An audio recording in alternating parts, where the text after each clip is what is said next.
तो सुप्रभात। सभी का कक्षा में स्वागत। आज मैं आपको पत्र लेखन के बारे में बताऊंगी कि हम पत्र किसे कहते हैं और उसे हम कैसे लिखते हैं। पहले जो है जब ये आधुनिक संसाधन नहीं थे, जैसे आज फ़ोन है, ईमेल है, वीडियो कॉलिंग, ऑडियो, कई तरह से हम जो है एक दूसरे के पास अपने विचारों को पहुंचाते हैं। लेकिन बच्चों, बहुत पहले जो है ऐसे कोई साधन नहीं थे, तो हम अपने बातों को अपने सगे संबंधी या अपने अधिकारियों तक पहुंचाने के लिए पत्र लिखने का प्रयोग करते थे। पत्र को चिट्ठी भी कहते हैं। जैसे हम चिट्ठी होती है, चिट्ठी हम पोस्ट ऑफिस में जाते हैं और उसके लिए हमें कुछ टिकट भी लेने पड़ते हैं और उस टिकट को लगा करके तब हमारी जो पत्र है वो एक जगह से दूसरे स्थान पे जाता है। तो इस पत्र लेखन का हमारे जीवन में बहुत महत्वपूर्ण स्थान है और इससे हम जो है अपने संबंधियों, अपने जो अगर हमारे माता पिता दूर रहते हैं वो, और जो हमारे मित्र हैं, इन लोगों को हम पत्र लिख सकते हैं और अपनी बातें उन्हें बता सकते हैं कि हम क्या सोचते हैं या हम क्या कर रहे हैं यहाँ पे रह करके, और अपनी बातों को वहाँ तक पहुँचा सकते हैं। ऐसे ही अगर हमारी कोई समस्याएं हैं, जैसे पानी की, बिजली की, टेलीफोन की, तो हम इन कार्यालयों में भी पत्र के द्वारा और इनको जो है सूचना दे करके अपनी उन चीज़ों को सही करवा सकते हैं। तो ये जो है पत्र जो है बहुत ही महत्वपूर्ण कार्य करता है। अब सबसे पहले बच्चों, पत्र जब हम लिखते हैं तो उसमें हमें किन किन बातों का ध्यान रखना चाहिए, ये हमें देखना है पत्र लिखने से पहले। पहली बात है, पत्र लिखते समय पत्र पाने वाले की आयु, योग्यता तथा पद का ध्यान रखना चाहिए। जिसको हम पत्र लिख रहे हैं उस आदमी की कितनी आयु है, कितने साल का है वो आदमी, और उनकी योग्यता क्या है। कोई अधिकारी हैं या हमारे माता पिता हैं या हमसे बड़े हैं या हमसे छोटे हैं, इसका ध्यान रखना चाहिए। और उनके पद का भी ध्यान रखना चाहिए कि वो किस पद पे हैं। तब हम जो है उनके लिए पत्र लिखते हैं।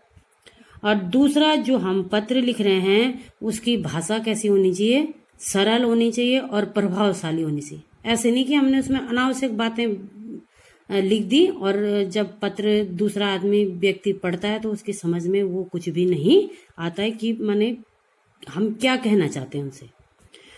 तीसरा ये बात और है कि हम जो है पत्र लेखन में जो है शुद्धता का ध्यान रखेंगे और जो हमारा पत्र लेखन होगा वो स्वच्छ लिखा हुआ होगा, ताकि पढ़ने वाले को भी क्या होगा, अच्छा लगेगा, वो उसको पढ़ेगा और हमारी जो शुद्ध शैली है उससे भी वो प्रभावित होगा। अगर कहीं पे शुद्ध नहीं लिखते हैं और भेज देंगे तो हमें तो पता है कि हमने क्या लिखा है, लेकिन जो दूसरा व्यक्ति उसको पढ़ेगा उसकी समझ में इतनी सरलता से नहीं आएगा। तो इसलिए हमें पत्र हमेशा कैसा, शुद्ध और स्वच्छ लिखा हुआ होना चाहिए। और चौथी बात है कि पत्र जो भी लिख रहे हैं हम, जिस विषय पे लिख रहे हैं वो विषय स्पष्ट होना चाहिए। जिस चीज के बारे में हम बातें कर रहे हैं, जिस चीज के बारे में हमने अपने विचार दूसरों तक पहुंचा रहे हैं, तो वो जो विषय है वो स्पष्ट होना चाहिए। गोलमोल भाषा नहीं होनी चाहिए, स्पष्ट होना चाहिए, ताकि दूर बैठा हुआ व्यक्ति भी हमारी बातों को समझ सके। अब जब हम पत्र लिखते हैं तो पत्र में लिखने वाले का नाम और दिनांक और पता भी होना चाहिए। भाई उन्हें जब दूसरे व्यक्ति के पास पत्र जाता तो उसे ये पता होना चाहिए कि ये पत्र कहाँ से आया है और किस दिनांक को आया है, किस तारीख को आया है और कहाँ से आया है ना। ये जानकारी, अगर हमारे को कोई अपरिचित पत्र लिख देगा तो हमें पता ही नहीं रहेगा कि भाई पत्र आया कहाँ से। उसमें जगह का नाम नहीं लिखा होगा तो हम भी असमंजस की स्थिति में होंगे कि भाई ये पत्र आया कहाँ से, किसने लिखा होगा, कौन होगा, कब आया होगा। अगर उसमें स्पष्ट हमारा नाम लिखा है, हमारी जो तारीख है वो लिखी है और पता लिखा है, तो पाने वाले को भी पता लग जाता है कि भाई ये फला फला जगह से हमारे लिए पत्र आया है। ठीक है। और पत्र पाने वाले का नाम तथा पता भी स्पष्ट रूप से लिखा होना चाहिए। अब जिसको हम पत्र भेज रहे हैं उनका भी नाम स्पष्ट होना चाहिए और उनका पता भी। अगर उनका नाम और पता स्पष्ट नहीं होगा तो वो पत्र उस व्यक्ति तक नहीं पहुंच पाएगा। कभी कभी ऐसा होता है कि हम जब पता गलत लिख देते हैं या शुद्धता से नहीं लिखते हैं तो वो चिट्ठी उस व्यक्ति तक नहीं पहुंच पाती और कभी कभी जो है वो पत्र पुनः हमारे पास वापस आ जाता है। इसलिए लिखने वाले का नाम भी और पाने वाले का नाम, दोनों का नाम और पता स्पष्ट होना चाहिए। ठीक है। और एक बात और है, पत्र जब हम लिखते हैं तो उसमें आवश्यक बातें ही लिखी जाए, अनावश्यक नहीं कि ऐसे बहुत सारे 4-10 पेज की चिट्ठी लिख दी और उसमें जो सारगर्भित विषय है, जो चीज हम लिखना चाहते हैं वो हम लिख ही नहीं पा रहे। तो इसलिए जो पाने वाला व्यक्ति है पत्र को तो वो समझ ही नहीं पाएगा। इसलिए कम लिखो और शुद्ध लिखो और सारगर्भित लिखो। जो चीज हमें दूसरे व्यक्ति को पहुंचानी है तो वो स्पष्ट रूप से हमें क्या करनी है, लिखनी है। ठीक है। अच्छा, ये तो हो गया हमारा पत्र लिखने में कौन कौन सी बातों का ध्यान रखना चाहिए। अब आता है हमारे पत्र कितने प्रकार के होते हैं। पत्र मुख्यतः 2 प्रकार के होते हैं।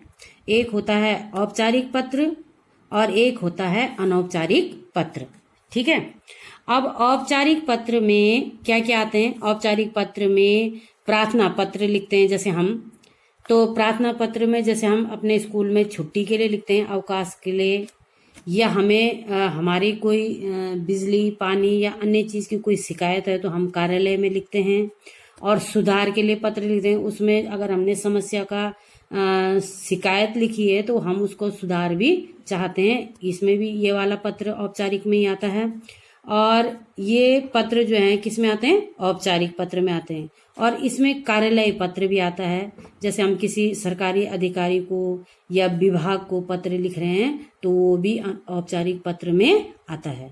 और व्यावसायिक पत्र भी होता है। व्यावसायिक माने जो व्यवसाय करते हैं, दुकानदार, जो प्रकाशक हैं, जैसे ये हमारे समाचार पत्र हैं, और जो व्यापारी लोग हैं, कंपनी आदि, इनको भी हम इस औपचारिक पत्र के द्वारा अपनी समस्या, अपनी शिकायत और अपनी बातें उन तक पहुंचा सकते हैं, अधिकारियों तक।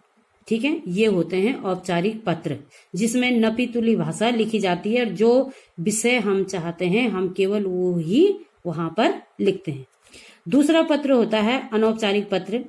इस प्रकार के पत्र लिखने वाले और पत्र प्राप्त करने वाले व्यक्ति जो हैं, पारस्परिक उनके आपस में क्या होते हैं, संबंध होते हैं। वो हमारे मित्र हो सकते हैं, वो हमारे माता पिता हो सकते हैं, वो हमारे नाते रिश्तेदार हो सकते हैं। और उस पत्र की भाषा और जिस व्यक्ति को हम भेज रहे हैं उसका हमारे साथ कैसा संबंध है, तो इसकी भाषा जो है उस पर निर्भर करती है। क्योंकि जिसको, जैसे हम अपने पिताजी को पत्र लिख रहे हैं, हम किसी हॉस्टल में रहते हैं और हमें पैसे की जरूरत है, तो हम अपने पिताजी से खुल करके पैसों की मांग कर सकते हैं कि भाई हमें इस चीज के लिए इतने पैसे की आवश्यकता है। और क्योंकि हम माता पिता के साथ ज्यादा घर पे रहते हैं तो हमें उनके विचार, उनकी भावनाएं, उनको हमारी भावनाएं सबका पता रहता है। हम एक दूसरे को अच्छी तरह से समझते हैं। तो जो जिसमें पत्र में समय का या उसका कोई बंदिश नहीं होती है और हम अपने नाते रिश्तेदारों के लिए जो पत्र लिखते हैं वो होते हैं हमारे अनौपचारिक पत्र। ठीक है। अब जब हम पत्र किसी के लिए लिखते हैं तो उसमें क्या क्या चीजें होनी चाहिए, ये कुछ पहले भी बता दी मैंने और अभी भी बता रही हूँ। उसमें एक तो पता और दिनांक अवश्य लिखना चाहिए कि भाई कहाँ जाना है उस पत्र को, और उस व्यक्ति का नाम भी शुद्ध होना चाहिए और उसमें दिनांक भी लिखी हुई होनी चाहिए। ठीक है। और दूसरी बात है, चाहे वो हम औपचारिक पत्र लिख रहे हैं चाहे हम अनौपचारिक पत्र लिख रहे हैं, दोनों में ही हम क्या करेंगे, संबोधन भी लिखेंगे और अभिवादन भी लिखेंगे, क्योंकि हम अपने से बड़े या अपने से छोटे जिस भी प्रकार के आयु, योग्यता और पद के व्यक्ति को पत्र लिख रहे हैं तो हमारा संबोधन और अभिवादन भी उसी प्रकार का होना चाहिए। ठीक है। और पत्र का विषय स्पष्ट होना चाहिए। जो भी हम जिस चीज के बारे में पत्र लिख रहे हैं वो स्पष्ट रूप से उस पत्र में आ जाना चाहिए। और जब हमारे पत्र की समाप्ति होती है तो उस पे भी पता लिखा होना चाहिए और हमारा भी उसमें नाम लिखा होना चाहिए, ताकि पत्र प्राप्त होने वाले को पता लग जाए भाई ये पत्र कहाँ से आया है। और पत्र की भाषा हमेशा कैसी होनी चाहिए? सरल होनी चाहिए और अच्छी भाषा का प्रयोग करना चाहिए। ठीक है। और अब एक और है कि इसमें पत्र में जब हम लिखते हैं तो विषय, उसका अभिवादन और जो भी हम सारगर्भित विषय लिख रहे हैं तो लेख भी अच्छा होगा, शुद्धता भी होगी। तो जो पत्र प्राप्त कर रहा है उस व्यक्ति को हमारे व्यक्तित्व का पता लग जाएगा कि भाई ये किस व्यक्ति ने पत्र लिखा है। ठीक है। तो ये पत्र से संबंधित बातें हुई। और अब इसमें जैसे हम केवल आपको आज 2 चीजें बताएंगे। जैसे अपने से जो बड़े व्यक्ति होते हैं उनके लिए हम संबोधन क्या करते हैं। भाई जो हमारी उम्र से बड़े होंगे तो हम उनके लिए संबोधन में लिखते हैं जैसे पूज्य, पूजनीय, आदरणीय, मान्यवर और श्रीमान। ये शब्द हम अपने से बड़ों के लिए करते हैं। ठीक है। और अभिवादन माने उनके नमस्कार के लिए, उनके अभिवादन के लिए क्या लिखते हैं? सादर प्रणाम, चरण स्पर्श, सादर चरण स्पर्श। ये लिख सकते हैं कि हम चरण छू करके आपको अभिवादन करते हैं। इस प्रकार के हमारे अभिवादन के ये होने चाहिए कि सादर प्रणाम, सादर चरण स्पर्श और चरण स्पर्श। ठीक है।